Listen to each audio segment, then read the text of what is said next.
Dia yang senantiasa menjaga hatinya dekat dengan Allah, akan menemukan kedamaian dan ketentraman. Sementara dia yang senantiasa memberikan hatinya kepada manusia, akan menemukan kegelisahan dan ketakutan.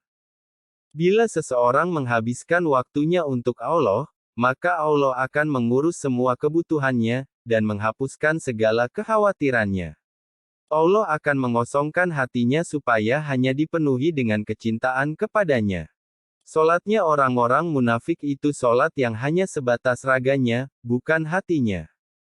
Wahai orang-orang yang menikmati kesenangan hidup yang pasti akan lenyap, jatuh cinta pada bayangan yang memudar hanyalah sebuah kebodohan semata.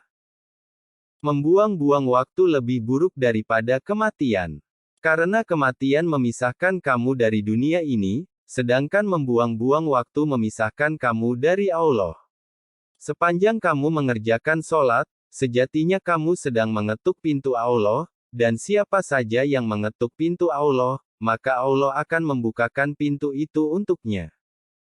Tidak ada sesuatu yang paling disukai oleh setan, melainkan melihat seorang mukmin yang berhati murung. Jangan rusak kebahagiaanmu dengan kekhawatiran, dan jangan rusak pikiranmu dengan pesimisme. Jangan rusak kesuksesanmu dengan kecurangan, dan jangan rusak optimisme orang lain dengan menghancurkannya. Jangan rusak harimu dengan melihat kembali hari kemarin. Andai kamu mendengar suara pena malaikat yang tengah mencatatkan namamu dalam daftar orang-orang yang rajin berzikir, niscaya kamu akan memilih mati dalam keadaan penuh kerinduan kepadanya. Ketika kamu tidak memiliki pengetahuan, seseorang bisa saja membawakan kotoran kepadamu dan kamu akan mempercayai itu bisa menjadi emas.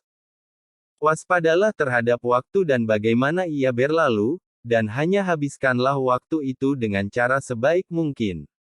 Jangan mengabaikan dirimu sendiri, tetapi buatlah dirimu terbiasa dengan amalan yang paling mulia dan terbaik, dan kirimkan ke kuburanmu sesuatu yang kelak akan menyenangkan kamu ketika tiba di sana.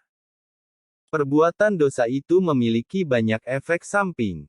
Salah satunya adalah bahwa dosa-dosa itu mencuri ilmu pengetahuan dari dirimu. Siapa yang ingin menyucikan hatinya, maka jadikan Allah sebagai tujuan yang diinginkannya.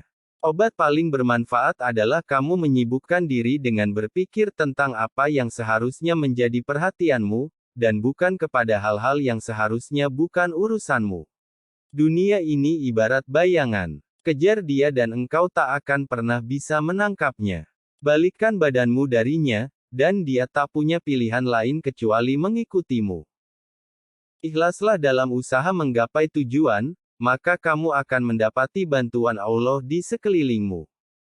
Siapa yang menyadari akan kebesaran Allah, tidak akan pernah merasa nyaman dalam melakukan perbuatan maksiat. Orang yang benar-benar jujur, tidak akan peduli dengan statusnya di mata makhluk. Lelaki sejati adalah ia yang takut pada matinya hati, bukan matinya raga. Semakin kecil suatu dosa dalam pandanganmu, semakin besar dosa itu di sisi Allah. Dan semakin besar suatu dosa dalam pandanganmu, semakin kecil dosa itu di sisi Allah.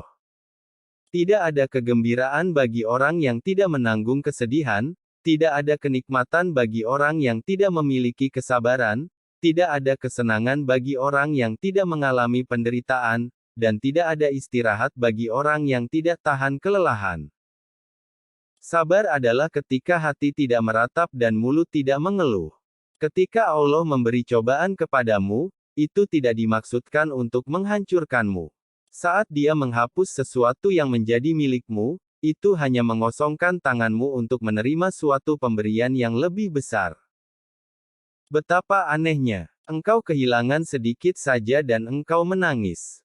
Sementara seluruh hidupmu yang terbuang sia-sia dan kau malah tertawa. Kebahagiaan itu dicapai dengan 3 hal, bersabar ketika mendapat cobaan, bersyukur ketika mendapat kenikmatan, bertaubat ketika melakukan kesalahan. Adakah kebahagiaan yang lebih besar dari kebahagiaan hati, dan adakah siksaan yang lebih pedih dari siksaan hati? Hijrah kepada Allah itu mencakup, meninggalkan segala yang Dia benci, melakukan segala yang dia cintai, dan menerima semua itu.